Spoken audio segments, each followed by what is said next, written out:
Kaya nating tapusin ang full back colored sa loob lamang ng 2 araw? Sige, subukan natin dito sa compi na sasalihan natin. So gumawa tayo ngayon ng isa ulit oriental na classic, yung mga lumang style talaga ng oriental ha. Gagawin natin yan at lilinyahan muna natin ng napakakapal. Syempre kailangan makapal ang linya. Yung mga power line nito tinitriple ko, no? Makikita nyo naman. Pagdating naman sa kulay, naglalagay lang ako ng konting dark para lang merong konting tone, pero more on flat talaga at solid lang ang ginagawa kong pagkulay dito. Sa totoo lang guys, ang mga ganitong design kayang gawin kahit walang machine. Kahit yung mismong gawang kamay lang o mano-mano. Yun nga pala ay tinatawag na teburi style. Ang ganong estilo ay nauso sa Japan, lalo na sa mga yakuza. Pero maging sa Pilipinas may mga gumagawa na rin ito. At pangarap ko ring mamaster ang ganong style. Balik tayo sa ating tattoo session at dito na nga pala. Dito sa dito na to sobrang naging maingat na ako dahil mga gilid at background na lang naman ang aking ginagawa. Nairampa ko na nga pala kahapon itong day 1 natin na ginawa at sobrang natuwa naman ng mga judges. Kaso hindi ko nga lang natapos yung mga pattern ng kimono. Pero after rumampa ng model ko, sinimulan ko ulit gawin yun. At ngayong day 2 maayos na ang itsura niya. Sabi sa akin ni Madam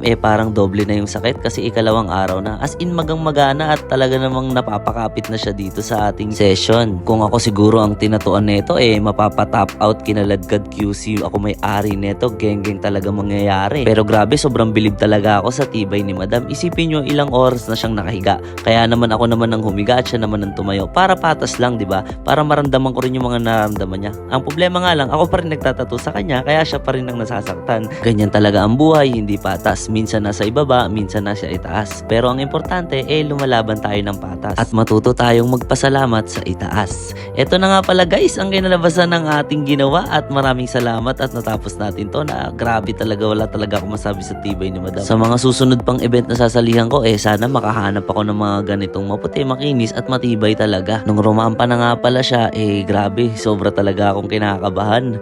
At awa ng Diyos, meron tayong napanalunan. Yuhuy! Akalain mong nakakuha tayo ng second place para sa ating day 1 on the spot tattoo competition na ang tema New Trad at Neo Oriental. Bagamat hindi man natin nakuha ang best of show para sa day 2, ayos lang yun. Basta sali lang tayo ng sali, darating din ang panahon at tayo rin ang magcha-champion. O diba, napakasarap sa pakiramdam at sobrang saya. Maraming salamat nga pala sa nagpa-event neto, yan kay Boss Ram at sa V-Lane Tattoo Convention na ginaganap taon-taon. Kita-kits ulit tayo next year. Sumali nga rin pala ako guys sa medium black and gray pre-made category. At akalain mong ako nakakuha ng first place, grabe talaga, sulit na sulit talaga ang pagod at puyat sa lahat ng session na ginagawa natin.